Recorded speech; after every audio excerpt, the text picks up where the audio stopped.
Frați și surori, stimată Biserică Elim, ne-ar fi plăcut în această zi să ne putem vedea aici în cadrul bisericii, dar iată-ne în contextul acesta în care autoritățile ne cer această distanțare socială și dorim să respectăm toate cerințele atât din partea organelor care conduc în țara aceasta, cât și cerințele pe care ne le cere Dumnezeu și le simțim în sufletul nostru în părtășia cu El. Suntem dar astăzi 16 aprilie 2020, în săptămâna mare, în joia mare, zi în care Domnul Iisus împreună cu ucenicii, în mod deosebit în seara zilei de astăzi, a fost Cel care a instituit actul cinei în amintirea și lucrării pe care El a făcut-o aici pe pământ. Suntem aici împreună cu câțiva, o parte din frații slujitori care sunt prezenți în dimineața aceasta ca să aducem rugăciunea în vederea binecuvântării elementelor pregătite, așa după cum cunoașteți și le-am prezentat înaintea lui Dumnezeu aceste elemente și să rostim rugăciunea de binecuvântare ca apoi toți acei care le vor primi acasă, din partea celor care au misiunea aceasta, ca voluntari să ducă cina Domnului pentru frații și surorile, să vă împărtășiți cu drag, cu bucurie și relația noastră cu Domnul, din punct de vedere a conștiinței noastre spirituale, să avem pace, să avem bucurie, să avem liniștea pe care ne-o dorim fiecare dintre noi. Dorim ca Domnul să vă binecuvinteze, să ne dea Domnul sărbători binecuvântate în sufletul nostru, în familiile noastre și în felul acesta să ne rugăm lui Dumnezeu, dragii mei, ca să aducă cât mai de curând momentul în care să avem libertatea de deplasare, libertatea de întâlnire și să ne putem revedea iarăși aici, în casa de rugăciune, pentru lucrarea aceasta. După cum observați, și noi suntem echipați conform cerințelor. La fel sunt pregătite elementele conform cerințelor într-un cadru igienizat și perfect din punctul acesta de vedere. Fiecare dintre dumneavoastră veți primi câte o punguță în care aveți azima și în care aveți rodul viței. Le veți desface și le consumați acasă. Noi aici ne rugăm, iar atunci când le luați, vă rugați Domnului, iar cei care vor să ne aștepte până seara la ora 19:30, ne întâlnim în acel cadru acolo, pe calea internetului și vom putea să luăm toți împreună deodată cina Domnului, dacă considerați. Dacă nu, puteți să o serviți din momentul în care o primiți, în fiecare moment. Dorim ca Domnul să vă binecuvinteze. Dorim ca, așa după cum spuneam, sărbătorile acestea să ne aducă multă liniște și să depășim situația asta cât mai ușor. Vă rugăm, dar, așa după cum și noi purtăm masca, purtăm mănuși și avem echipamentul acesta minim cerut pentru a ne proteja pe noi și pe ceilalți, să faceți și dumneavoastră. Iar cei care vă aduc cina Domnului, nu-i poftiți în casă, că nu vor intra. Vă vor suna, coborâți, ieșiți la poartă, primiți punguța, nu dați mâna, vă salutați, nu vă vedeți nici măcar zâmbetul, înclinați din cap, vă binecuvântați și în felul acesta ne servim și ne slujim unii pe ceilalți în contextul în care ne găsim. Vă mulțumim și vă dorim prezența și cred că și dumneavoastră doriți să ne vedeți. Să ne vedem unii pe ceilalți în libertate deplină, fie binecuvântarea Domnului peste noi. Iar acum împreună cu slujitorii rostim o rugăciune de mulțumire înaintea Domnului pentru cadrul acesta pe care îl avem, după care apoi voi citi un cuvânt din Sfânta Scriptură și ne vom ruga specific pentru elementele puse aici, înaintea Domnului, la altar, în vederea rugăciunii de binecuvântare. Fratele Adi Stupar se va ruga pentru azimă, iar fratele Ilie Petcovici se va ruga pentru rodul viței. Să ne rugăm Domnului, dragii mei. Tatăl nostru care ești în cer, în numele Domnului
continuăm să ne rugăm, Doamne, și să mijlocim înaintea Ta, rugându-Te să binecuvintezi această lucrare. Da, Doamne. Doamne, în condițiile în care ne găsim, ne aducem aminte de lucrarea pe care Tu ai făcut-o pentru noi. Nimic nu ne poate lua din suflet pacea, bucuria și mulțumirea pentru lucrarea minunată pe care ai făcut-o pentru noi, Doamne. Îți mulțumim pentru jertfa de pe Golgota. Îți mulțumim că acolo ne-ai arătat dragostea Ta. Îți mulțumim, Doamne, că ai lăsat pentru noi semnul acesta, lucrarea aceasta, care să ne păstreze proaspătă în minte, jertfa de pe Golgota. Te binecuvântăm în aceste momente, Doamne. În ciuda situației în care ne găsim, vrem să proclamăm încă o dată, Doamne, că Tu ești Cel ce ne-ai dat mântuirea, slăvit să fie numele Tău. Și Te rugăm, Doamne, pentru azima aceasta care este înaintea noastră, ca Tu să o binecuvintezi, Doamne. O consacrăm să reprezinte trupul Tău care s-a frânt pentru noi și îți mulțumim pentru această lucrare, Doamne. Te rog să-i binecuvintezi pe cei care vor participa la această lucrare. Prezența Ta, Doamne, și binecuvântarea Ta să fie revărsată în fiecare casă, în fiecare cămin acolo unde această lucrare va fi înfăptuită. Te rugăm, Doamne, ajută-ne mai mult decât orice să păstrăm în inima noastră semnificația profundă a lucrării Tale, să trăim în ascultare de Tine, în sfințenie și până la sfârșitul zilelor noastre să Te slujim pe Tine.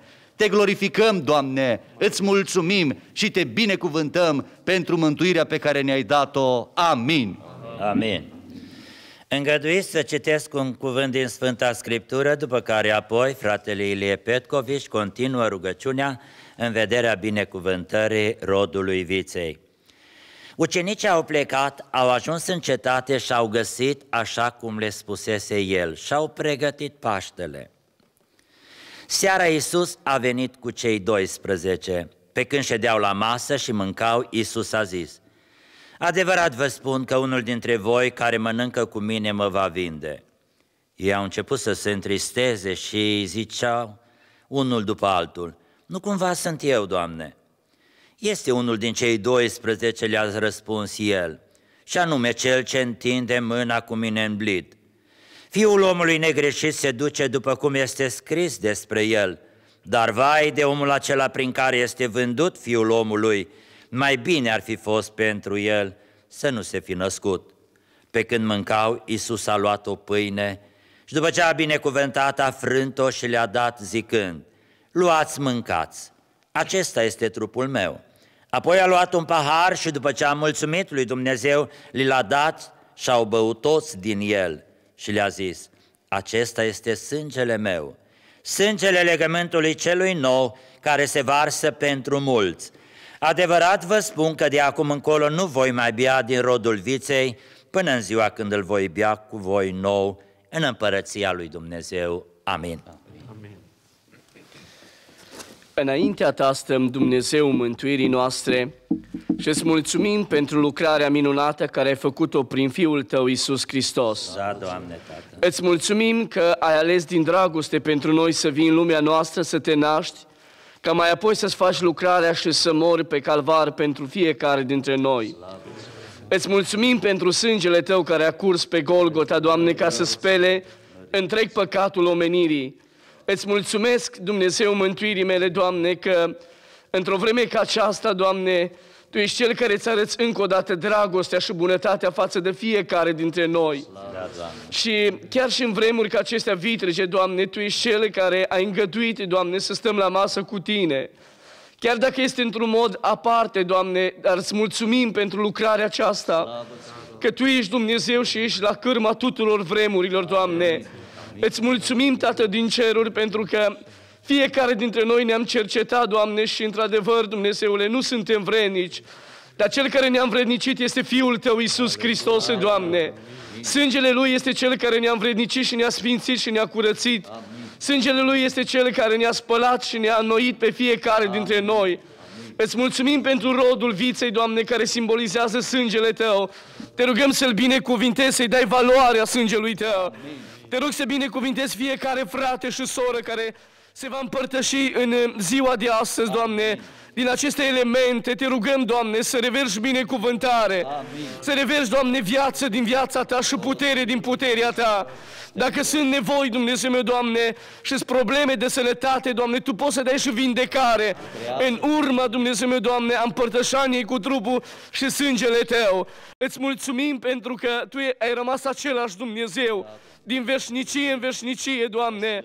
Te rugăm să ai în vedere, Dumnezeu meu, Doamne, lucrarea aceasta, să nu fie stopată, Doamne, să nu fie oprită, Doamne, și Tu să dai biruință și binecuvântare lucrării Tale, Doamne. Îți mulțumesc, în numele Lui Iisus m-am rugat și te rog să binecuvintezi Tu lucrarea Ta mai departe. Amin.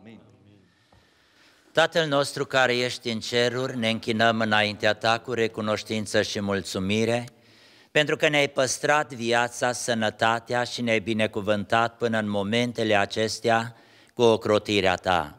Mulțumim, Doamne, pentru toți frații și surorile din biserică, pentru toți prietenii, toate familiile, toți tinerii și copiii pe care Tu i-ai ocrotit, i-ai binecuvântat și ai fost, Doamne, protectorul nostru și călăuza noastră până aici.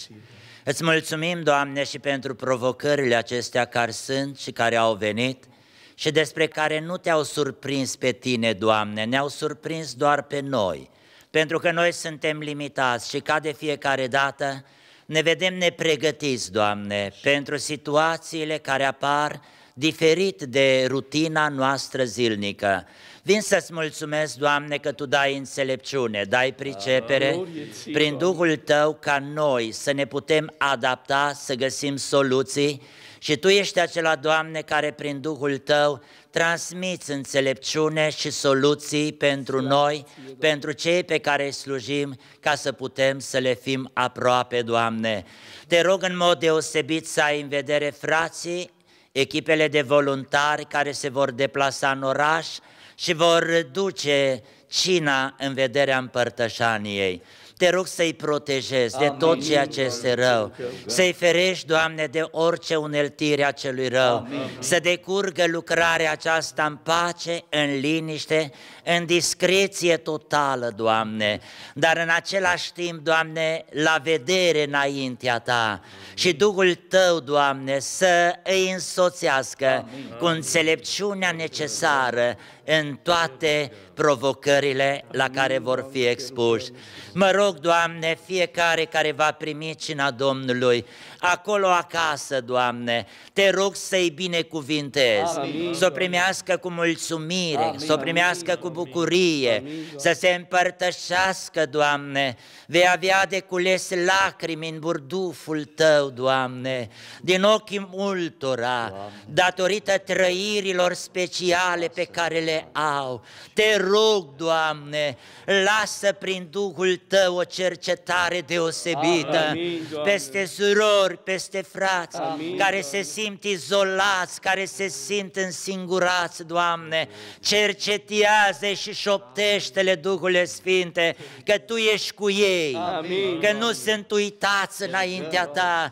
De aceea Te rog, umple-le inima de pace, de bucurie, Doamne, și Duhul Tău cel Sfânt să lucreze mântuire pentru cei care nu Te cunosc. Chiar în vremurile acestea, Doamne, cercetează familii, întregește familii, Doamne, să se roage împreună, să cânte împreună, să discute împreună, Doamne. Îți mulțumim pentru lucrarea aceasta. Pune în numele Tău, Doamne, peste frații slujitori, peste cei care vor duce cina pentru ceilalți. Punem numele Tău peste cei ce vor primi, se vor împărtăși, Doamne, ca în numele Tău să se bucure de viață, de mântuire și binecuvântare și o bucurie să le umple sufletul, Doamne, ținând seama de contextul în care ne găsim, să aprecieze, Doamne, efortul care se face și dăruirea slujitorilor și în numele Tău să fie binecuvântat de noi toți, și cei de acasă și cei prezenți, și îți mulțumim, slăvit să fii în veci. Amin. Amin.